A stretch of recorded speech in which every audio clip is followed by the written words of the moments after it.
I think the challenge for that type of thing is a lot of times the active duty member is basically on the outside looking in and watching his family live without them or her family. And there's a lot of questions that you start asking yourself. And so we have open communication. We talk about things. It doesn't mean it always resolves it, but at least you have that exchange of this is how I feel, this is what I expect. And that's an important part of resilience as a military family, I think, or a couple. And we use the same things with our children.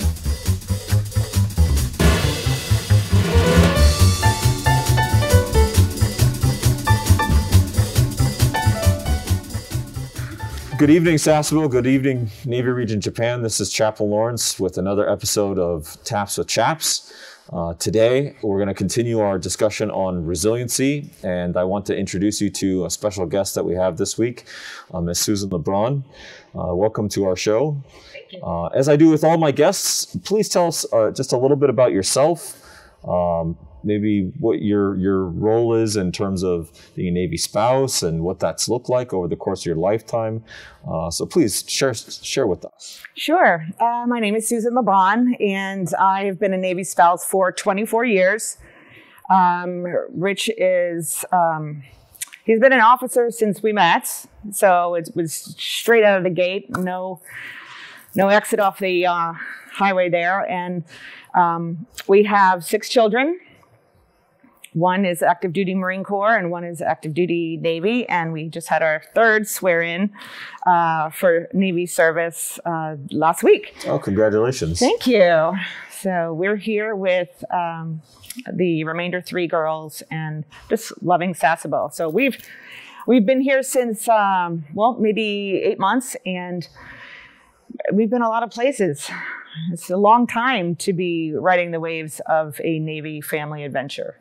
And we've enjoyed every place we've been: Hawaii, San Diego, Florida, Virginia, DC, and Sasebo. It's pretty amazing. How long have you been a Navy spouse then? 24 years. Wow. Yeah. He was enlisted before he met me, so he was right out of college when we met, and he was going through some training, and we got married pretty quick, probably 6 months after we met. And life's just been going ever since. What was the first command that you guys were at together when you met? Well, I think initially, after he finished the school he was in, he was stashed in a legal office in Orlando, Florida, where we met. And then his first station was up to Newport for school.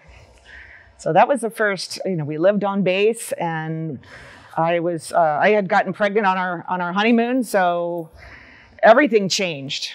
Sure. From being single and a career woman with no kids, and then married and moving away and pregnant and in the snow, because I'm a Florida girl, so that was quite a change. I'll bet.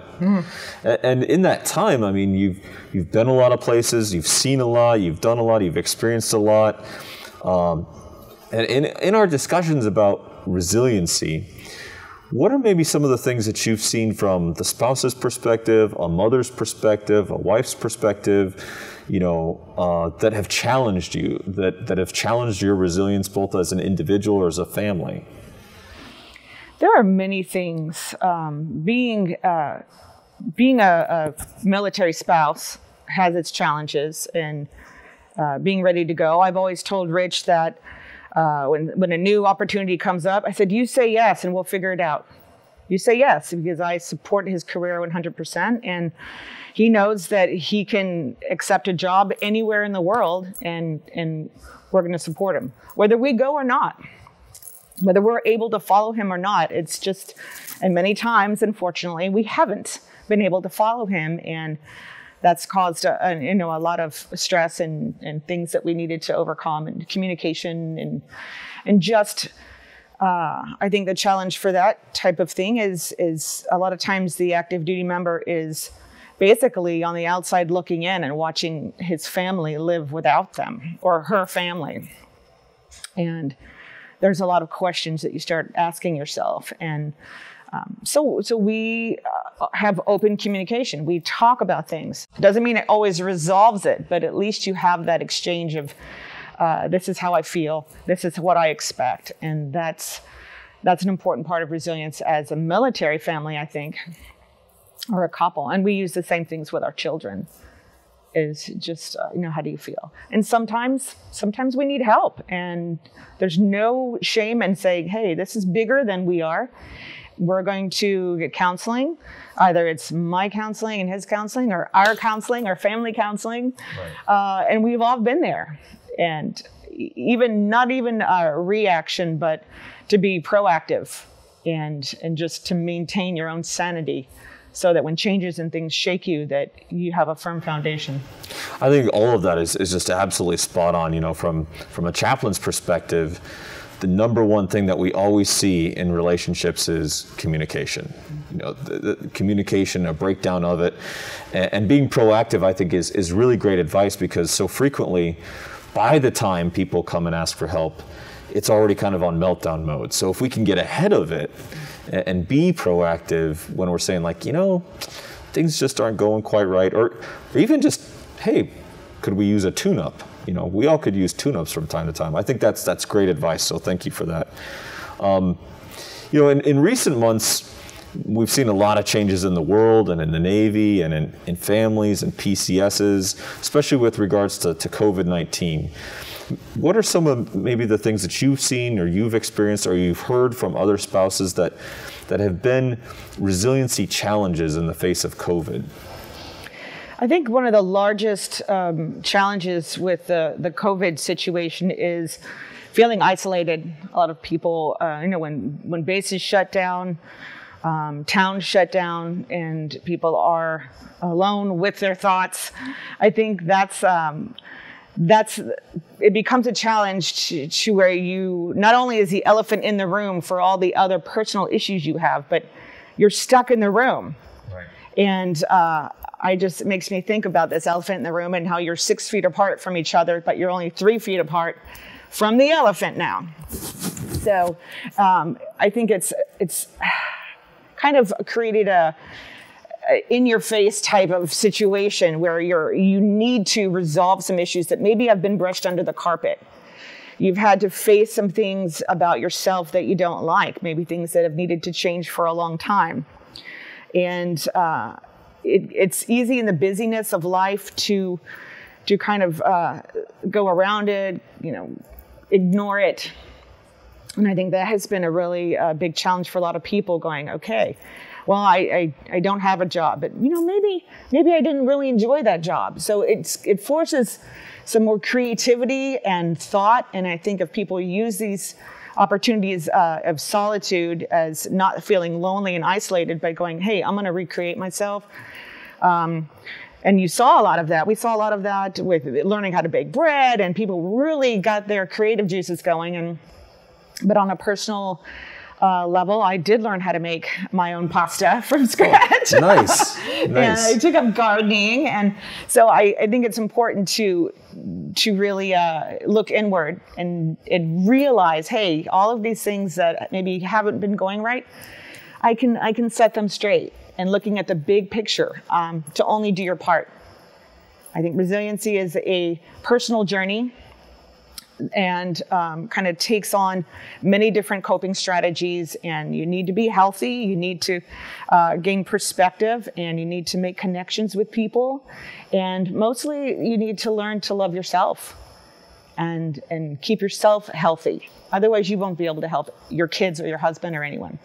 The connections piece is really big, especially for, I think, spouses, dependents is, like when the ships deploy and the sailors go on the ships, and then the spouses are left either by themselves or with the kids.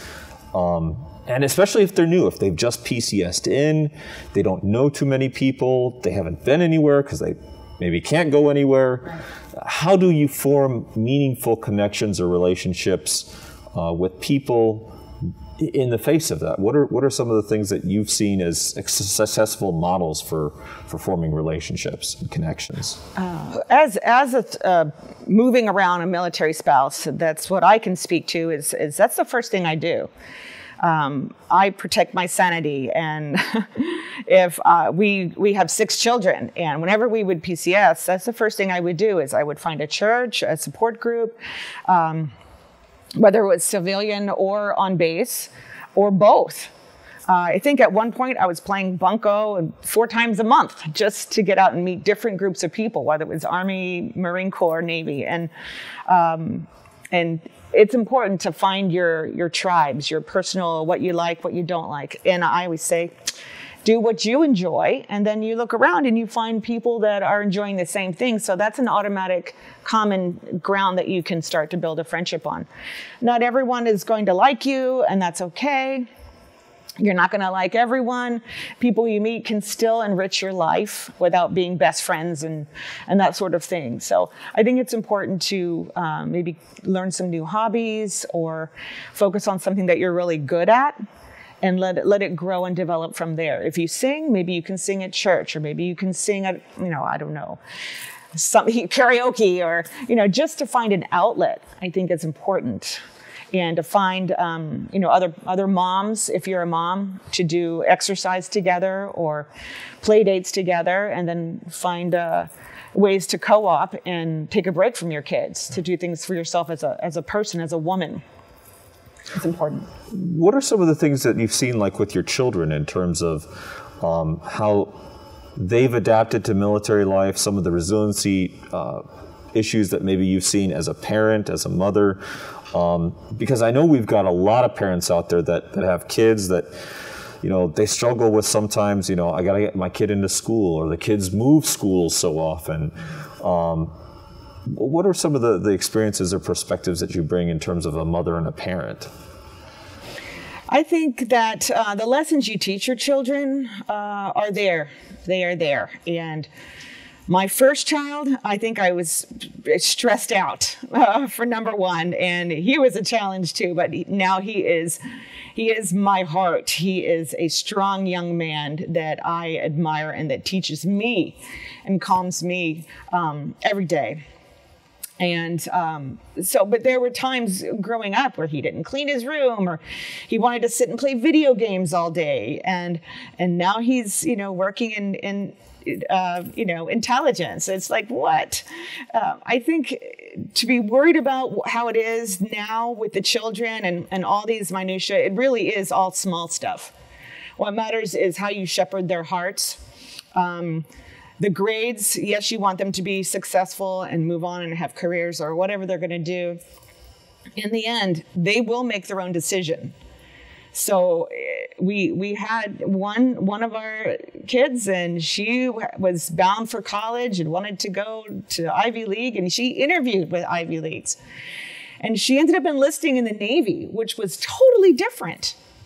Totally different. And she has a heart for service, but it just shifted. And I think the resilience she had from moving place to place and being enjoying the idea of blossoming in a new environment. Sometimes she would go by her middle name. Sometimes she would go by her first name. She would just kind of explore herself and her interest in the new environment she had. And that, as a mom, when I heard we could go to Sasebo, I said, let's go. It's a great opportunity for the kids to see a different culture and to really grow. So I think in the end, these things that we tend to worry about as parents, it's temporary. Everything is temporary. And to keep the big picture and in place. If they sleep in, well, they sleep in. If they miss an outing, well, they miss an outing. But the lessons we teach them is that, hey, opportunities are out there. You can sit, you can go. It's up to you, and every choice you make has a natural consequence. So I think in the end, my kids will be fine. They are resilient, and I think that is great. A lot of it is due to being a military kid. I think the point that you make, which is again really excellent, is when we have these resiliency challenges, we can see them as challenges, but we can also see them as opportunities. Right. In the case of of, your kids, they face some resiliency challenges, but they turn them into opportunities where they're more flexible, more adaptable. They can kind of shift around without their world falling apart, and that's a really important skill set when you move into adulthood. So, as people face resiliency challenges or opportunities, what are some of the resources that you've seen or heard, or that we have on base or in the military, where a spouse, a dependent, even a child can go to if they're having some trouble, or they just need some help? I think sometimes children don't feel comfortable going to their parents. That communication isn't there. So I think it's important for all of us to be aware and alert, and to be available and approachable for people to come to us. I know there's been some times when my kids' would say, "Hey, you want to talk to my mom?" And it's just to be available. As far as resources go, the chaplains are amazing. We have Fleet and Family Service. These are more structured. There's a lot of different programs for financial counseling and family resourcefulness. You can go to the medical professions here, are very good as a first step to go, "Hey, I'm just not feeling right. I feel like I'm out of control." And that's okay to do. That's okay to do. Rich and I have both had different issues where stress is overcoming. And yes, it could get in the way of intimacy and communication. So while you're on your own journey, I think it's important to realize you can only do your part in supporting someone else without being a crutch for them and allowing them to continue that type of behavior. So for our children and for the spouses out there, I would just say, love yourself, keep yourself healthy, put the oxygen mask on yourself first, and then you can help your kids and your husband. It's important that we are strong because it helps the active duty member be strong as well. They can't be distracted, and we have to support the fleet as well. We are serving our spouses as they serve America, and it's really important that we are healthy and that we are happy, but it's our responsibility to figure out why we're not. And find a hobby, make some friends. There are organizations like the Sasebo Spouse Club that it is out there, and the officer spouses, there's a new Facebook page out there for that, and the Navy Marine Relief Society is now looking for volunteers for the thrifty store on base. So there's a lot of outlets for you to work and volunteer to find where your niche might be. And it's a good distraction. Yeah. That's a beautiful piece of advice, in terms of self-care. There's an old saying, you can't give what you don't have. Exactly. And if you're not taking care of yourself, how do you support your spouse, your kids? And there is a really important part of self-care that often gets neglected for the sake of everybody else. And taking some time to say, I need to take care of myself here for a bit is a good thing. Any final thoughts that you want to share with the community? Just one thing that we a plaque that we used to have on our wall at home says you can't change the winds, but you can adjust your sails. And I think that's important, to be flexible and keep perspective, and just to stay strong and stay the track. Keep your eye on the goal and what you have, and you can only do your part. Don't let anyone steal your joy. Beautiful. Thank you. Thank you, Mrs. Lebron, for coming on our show and sharing your experience, your perspective, and your wisdom. And thank you to all the service members of Navy Region Japan and 7th Fleet for your continued service. And this is Chaplain Lawrence signing off from another episode of Taps with Chaps, and we will see you next week. Take care.